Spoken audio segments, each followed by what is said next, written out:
Hello guys, नमस्कार. कसे आहात? होप तुमचा दिवस आणि रात्र चांगली गेली असेल. माझी तर गेलेली नाही आहे आणि याचं मुख्य कारण म्हणजे रात्रभरापासून मी झोपले नव्हते.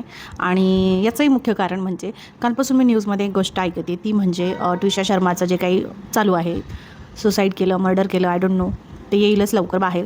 काही केलेलं असो, ती जी न्यूज आहे ना, ती कंटिन्युअसली माझ्या इन्स्टा फीडवर येत आहे आणि ते पाहून काल मी इतकी परेशान झाले. मला सुचत नव्हतं की दर 8 दिवसाला एक न्यूज येते. आज ट्विशा शर्माची आहे. थोड्या दिवसाखाली एक लहान मुलगी होती, गोठ्यामध्ये नेऊन तिचं ते काही झालं अत्याचार वगैरे. त्या अगोदर काही झालं, निर्भया झाली. अशा हजारो करोडो केसेस आहेत. आत्तासुद्धा कुठेतरी कुठल्यातरी मुलीचा रेप होत असेल. विचार करूनच थोडंसं मनाला त्रास होतो. आणि मला तर जास्त त्रास होतो, कारण मला एक मुलगी आहे आणि मला नेहमी असं वाटत असतं की मी तिची रक्षा कशी करेन. तिच्यासाठी मी जॉब सोडला. मला माहिती होतं तिला जर मी कुठे सोडलं ना, सो ती सुरक्षित राहणार नाही. घरून कॉन्टेंट क्रिएशन सुरू केलं. याच्यापेक्षा जास्त काय करू. 24 आवर मी तिच्यासोबत असते. आणि अशा खूप साऱ्या मदर्स आहेत ज्यांनी तिचं स्वतःचं करिअर टाकून दिले.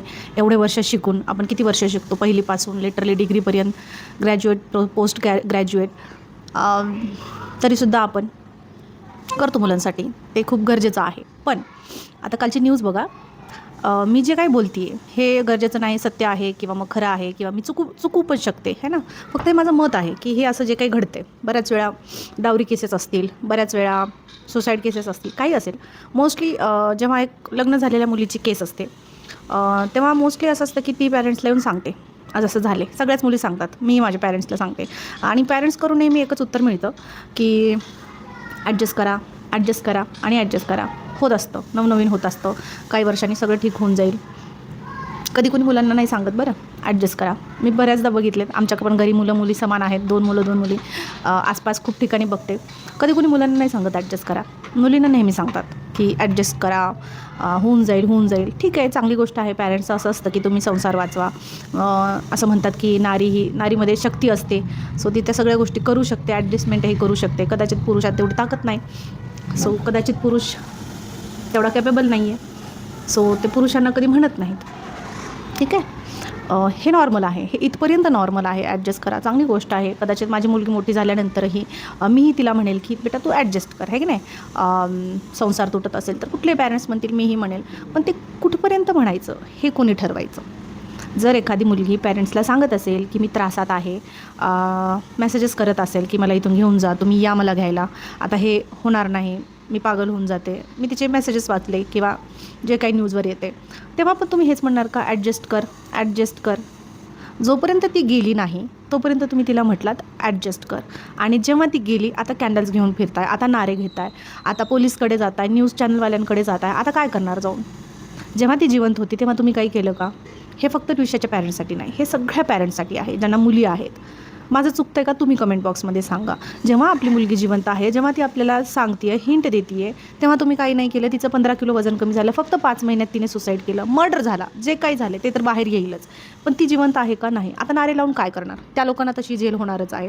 त्या ज्या सासूचं आहे बोलणं मी ऐकलेलं आहे. तिच्या ज्या वाईब्स आहेत ना, तिचे जे शब्द आहेत ना की माझ्या सुनेला झाडं आवडायचे पण झाडाला कधी पाणी नाही द्यायची, माझ्या सुनेला कुकिंग आवडायची पण ती कधी कुकिंग नाही करायची, माझ्या सुनेला मुलं आवडायची लहान पण तिला मुलं नाही ठेवायचे. अरे बाबा, तिची मर्जी, तिला झाडाला पाणी द्यायचं नाही द्यायचे, तिला कुकिंग करायचे नाही करायचे. तुम्ही इतके मोठ्या घरचे, तुमच्याकडे 4 नोकर आहे, तरीसुद्धा तुमची का बरं अशी अट असते की सुनेनेच तिथं जाऊन करावं. म्हणजे सून म्हणजे ना, म्हणजे मोस्टली ऑलमोस्ट सगळ्याच घरी एकच थिंकिंग आहे की सून फक्त ही कामं करण्यासाठी असते.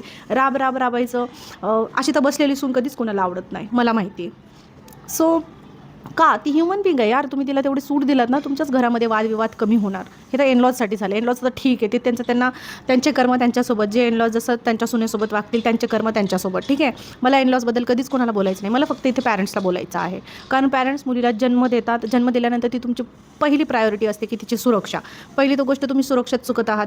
त्याच्यामुळेच ह्या सगळ्या केसेस वाढल्यात. आता तुम्हाला वाटत असेल नाही आम्ही तर किती सुरक्षा दिली तरी समाजात लोक खराब आहेत. तुम्हाला माहिती आहे समाजात लोक खराब आहेत, तरीसुद्धा तुम्ही रक्षा करण्यात चुकलात. इथे सुद्धा पॅरेंट्सची चूक आहे. ट्विशा शर्मासारखे पॅरेंट्स जे आहेत ते आता म्हणत आहेत, आता रडत आहेत. तिचा किती मोठा परिवार टी व्हीवर येत आहे. गरजेचं आहे का हा परिवार आता येणं. आता काय करणार आहेत तुम्ही. आता फक्त त्यांना शिक्षा घालवणार, पण तुमची मुलगी वापस येणार का. नाही येणार तुमची मुलगी. ट्विशा शर्माचं सोडा, अजूनही जे पॅरेंट्स आहेत ज्यांच्या मुली कंप्लेंट करत आहेत की मी त्रासात आहे, तुम्ही त्यांना प्लीज अशा ॲडवाईस देणं बंद करा. ॲडजस्ट करा म्हणा, पण एका लिमिटपर्यंत. बाळा मी तुझ्यासोबत आहे, जर तुला खरंच त्रास होत असेल तर मी जिवंत आहे, माझ्यापर्यंत येऊ शकतेस, मी तुला घेऊन जाईन. ॲडजस्ट करण्याचा प्रयत्न करू नका. मला ना आता ह्या गोष्टीचा खूप राग यायला लागला आहे. मला खूप काही बोलायचं आहे, पण कसं आहे सोशल मीडियावर आपण तशा काही गोष्टी बोलू शकत नाही, कोणाचं नाव नाही घेऊ शकत. बट हे सगळ्यांच्याच घरी चाललेलं आहे. सो प्लीज माझी एक रिक्वेस्ट आहे की आपल्या जे मुली आहेत त्यांना ॲडजस्ट करणं एका लिमिटपर्यंतच तुम्ही सांगा. समाजापेक्षा आपल्या मुली आपल्यासाठी इम्पॉर्टंट आहेत. मुलीच्या संसारापेक्षा, मुलीचा संसार टिकण्यापेक्षा मुलीचा जीव राहणं, वाचणं हे तुमच्यासाठी इम्पॉर्टंट आहे, कारण तुम्ही त्याचे पॅरेंट्स आहात.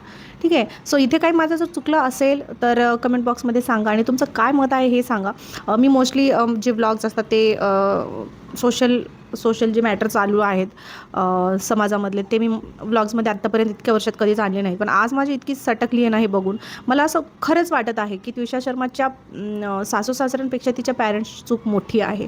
आत्ता रडून काहीच फायदा नाही. बिचारीचा जीव गेलेला आहे. ती इतक्या परेशानी होते आणि परेशानी तर होती आणि त्याच्यात तिची सासू धाड इंटरव्ह्यू देत आहे की ती ड्रग्ज घेत होती, ती कामं नव्हती करत. यार ती परेशान असेल, तुम्ही तिला एवढं परेशान करून सोडलं, तिला तुम्ही पागल केले. तुम्ही हे काय ॲक्सेप्ट नाही करत की आमच्या त्रासामुळे ती पागल झाली. तुम्ही आता किती जरी न्यूजमध्ये सांगितलं ना तर तुम्ही तसंही वाचणार नाही. ठीक आहे.